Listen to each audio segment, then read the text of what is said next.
Hello students, अस्सलाम वालेकुम। उम्मीद है कि आप सब स्टूडेंट खैरियत से होंगे। जैसा कि आप सब स्टूडेंट्स को पता है कि CS 619 के जो प्रोजेक्ट्स हैं वो आ चुके हैं, उसकी सिलेक्शन हो गई हुई है एंड उसकी जो फर्स्ट असाइनमेंट है उसे हम SRS कहते हैं, वो आ चुकी है। जो न्यू स्टूडेंट्स हैं जिन्हें इस चीज़ का बिल्कुल भी आइडिया नहीं है कि CS 619 के प्रोजेक्ट में क्या करना है, तो ये वीडियो जस्ट उन स्टूडेंट्स के लिए है। वो इस वीडियो को अच्छे तरीके से देखें, देन उसके बाद अपनी वर्किंग करें। मैं 100% गारंटी देती हूँ कि इस वीडियो के बाद आप इस काबिल हो जाएंगे कि आप अपना SRS खुद डिज़ाइन कर सकेंगे। सबसे पहले मैं आपको अपने CS 619 के जो स्टूडेंट पास आउट हो गए हुए हैं उनके रिव्यूज़ चेक करवाऊँगी।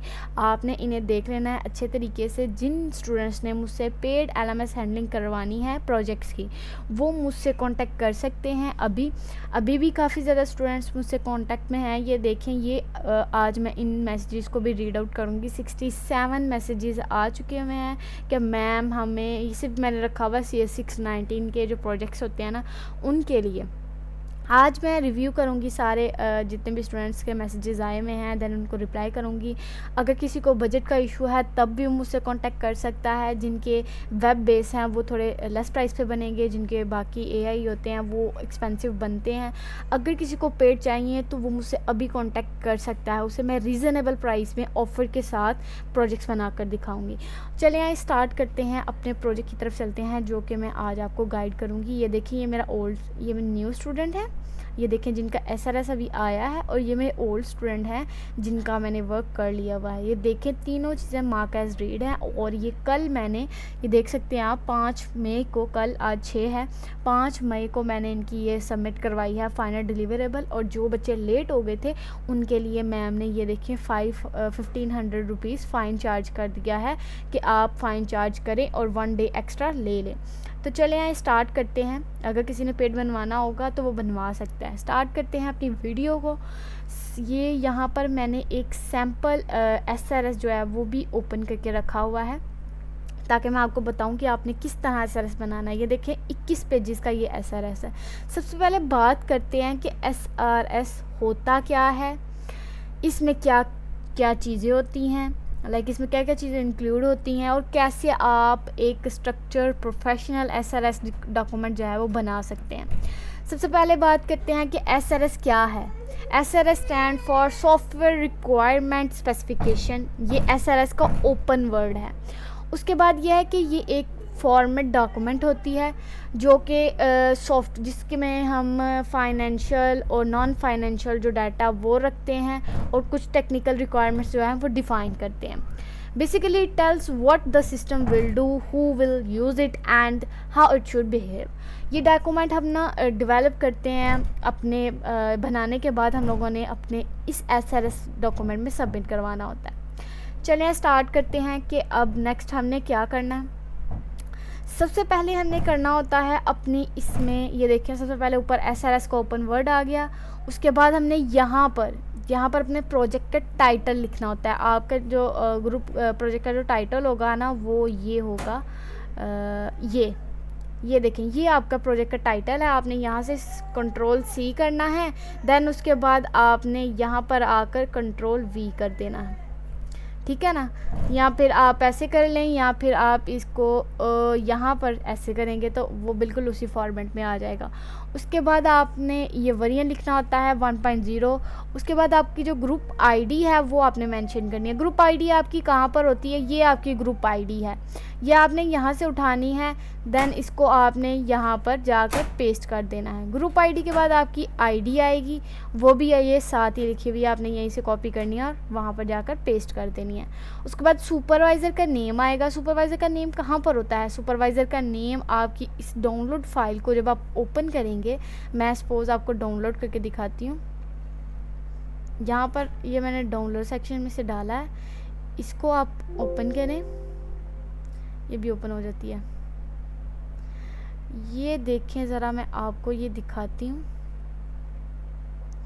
इसके बिल्कुल लास्ट पे ये आपके सुपरवाइज़र का नाम लिखा हुआ है, तैयबा सहर। आपने यहाँ से इसका नेम लेना है, देन यहाँ पर आपने लिख देना है। नेम लिखने के बाद आपके पास आ जाता है टेबल ऑफ़ कंटेंट। आपने टेबल ऑफ़ कंटेंट बनाना होता है और ये आपने मस्ट करने होते हैं ये सारे। ये कंटेंट कैसे बनेगा, जब आपकी आगे वाली चीज़ें बनेगी उसके बाद आपने एक रिवीजन हिस्ट्री बनानी होती है, जिसमें आपने जिस दिन सबमिट करवाना होगा, जो लास्ट डेट होगी, लाइक जैसे इसकी लास्ट डेट है 22 मई, तो आपने यहाँ पे 22 मई लिख देना है।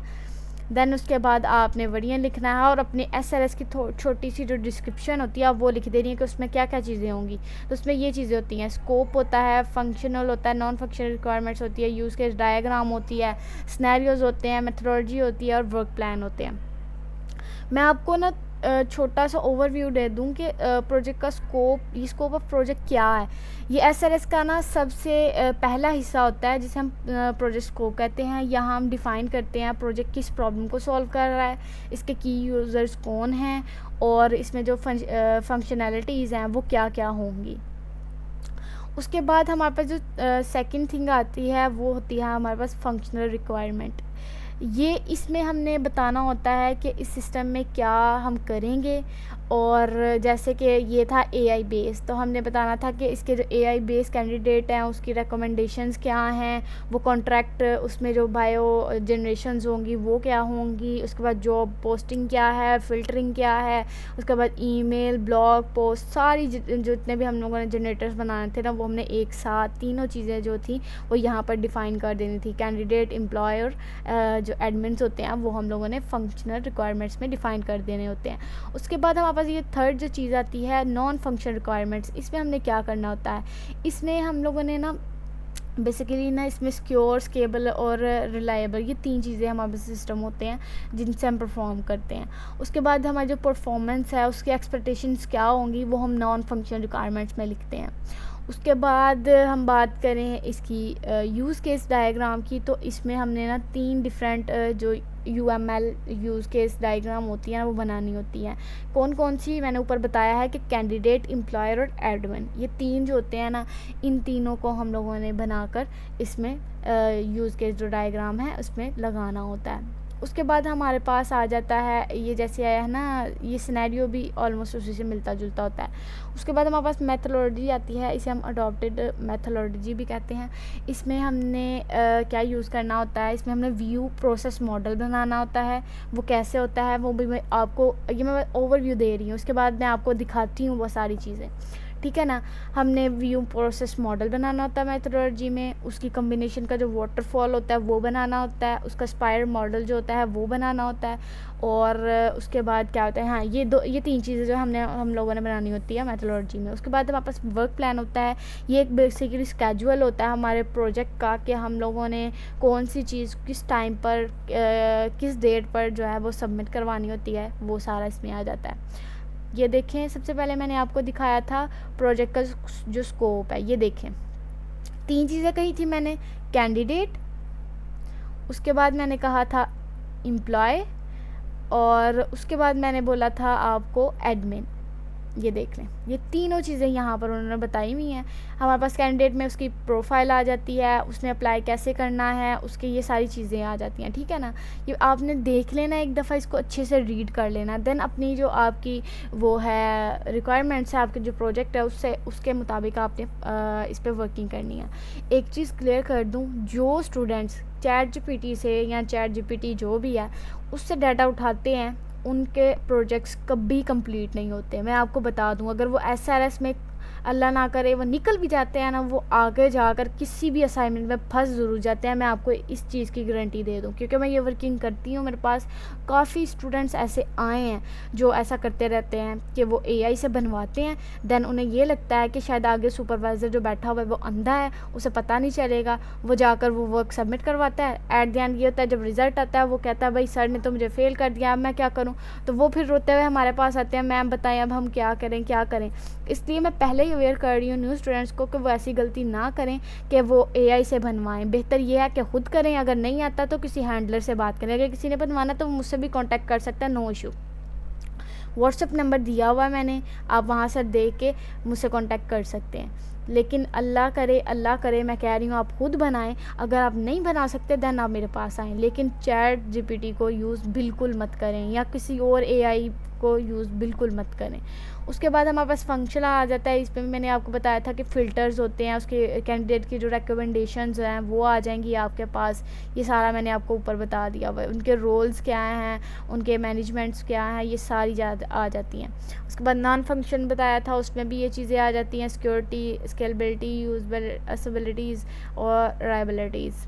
ये है वो यूज़ केस डायग्राम्स जो आपने बनानी होती है। कि कैंडिडेट है, ये देखिए ये हमारा कैंडिडेट खड़ा है, इसने ये 3 चीज़ें हैं जो कि वो कर सकता है। वो सर्च कर सकता है जॉब के लिए, अपॉर्चुनिटीज़ को रेकमेंड कर सकता है, वे देख सकता है कि उसके लिए कौन कौन सी अपॉर्चुनिटीज़ हैं, और उसके बाद जॉब के लिए अप्लाई कर सकता है। और आगे से ये इसका सिस्टम था। लेकिन आपका ये नहीं होगा, आपका ज़ाहिर सी बात है हर किसी का अपना अपना अलग होगा। एम्प्लॉय है तो उसका भी इसी तरह बिल्कुल बना है, और जो एडमिन है उसका भी इसी तरह है। उसके बाद ये थे सिनेरियोज़ जो मैंने बोला था ऑलमोस्ट इसी तरह के होते हैं।